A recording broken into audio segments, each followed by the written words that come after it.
204 রানের বড় target. Run তাড়ায় চট্টগ্রামের দরকার ছিল দারুণ এক শুরুর। চট্টগ্রাম দল সেটি পেয়ে যায় খুলনার বোলার ওশান থমাসের কল্যাণে।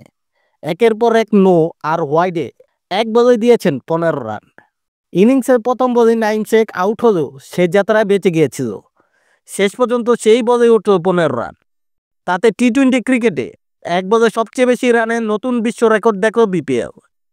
এর আগে এক বলে 13 রান নিয়ে বিশ্ব রেকর্ড গড়েছিলেন ভারতের ওপেনার যশস্বী জয়সওয়াল। চলতি বছর জিম্বাবুয়ের বিপক্ষে এমন কীর্তি গড়েছিলেন ভারতের এই ওপেনার। নাইমের বিপক্ষে ওশান থমাস ইনিংসের প্রথম বলে পেয়েছিলেন উইকেট, তবে সেটায় ক্যাচ রুফে নেন তিনি। সেটা ছিল নো বল।